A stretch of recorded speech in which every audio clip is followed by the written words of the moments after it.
of Uniform Civil Code. Now, amid the debate over Uniform Civil Code, 70 lakh, more than 70 lakh responses have been received so far by the Commission. Expected that 1 crore responses would be received by the end of this exercise as well.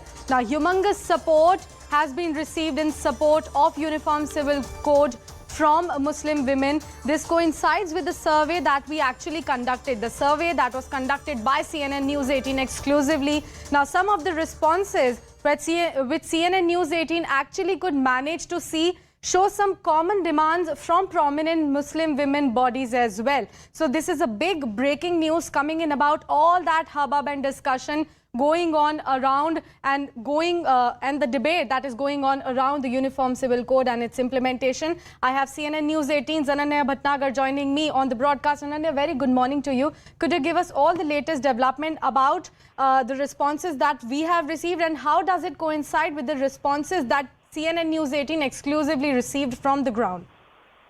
Well, definitely, Sakshi, this is a big scoop that we could manage to access from our sources. And what is very, very clear is that more than 70 lakh responses now come in. And in fact, the responses by the end of July 28, remember, is the last date when the responses are to be given to the Law Commission of India. They would reach the 1 crore level. There would be almost 1 crore responses with the Law Commission of India when actually the public comments deadline closes. Now, what is very, very clear is that the sources that are there have told us clearly that a humongous support from the Muslim women has come for a uniform civil code in the country. And in fact, various suggestions also have been given out by various Muslim women bodies, and I'll take you through those submissions as well, because we could manage to see some replies that we accessed, and these are the demands. I'll take you through it. Polygamy should be made illegal under 494 of the IPC. There must be provisions for regularization of irregular marriages, and which has happened without the witnesses, without qazis, or without a meher, when meher is not paid.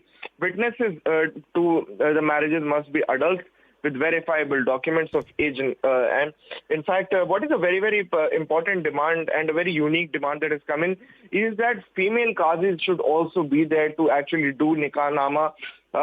And in fact, adoption rights under the JJ Act too are being demanded. Now, interestingly, the sources have also told us that, in a bid to oppose a uniform civil code in the country, some people have given out responses in unparliamentary language to the Law Commission. In a bid to oppose it, they have used unparliamentary languages so that they could mount pressure on the Law Commission of India, is what we have been told by our sources. Now, what will happen is that out of these 70 lakh to 1 crore responses that the Law Commission has now received, and by the end of it received, they will then segregate these responses. They will see who are the genuine respondents. And after that, they will be holding consultations and meetings with these groups that have actually presented certain kind of demands. And all of these genuine replies would be used by the Law Commission of India to study this whole area. And not only this, but there would be also case laws. And in fact, what we've also been told is that more than 10 countries' data is also being studied by in fact, the Law Commission of India, where already a uniform civil code exists, not to basically copy it, but to actually understand from it as to how they went through implementing a uniform civil code, what kind of changes did they brought. So definitely, this is a big exercise that the Law Commission still has to carry. And our sources have clearly told us that, it will take a lot of time at this point in time, because analyzing 1 crore responses also is a humongous task, and that we'll have to wait and watch for, because still the public comments are coming in, and we might see that not only 1 crore but more than 1 crore responses could also come in at the Law Commission of India. Well, Ananya, thank you so much for laying out all those crucial takeaways from that survey for our viewers.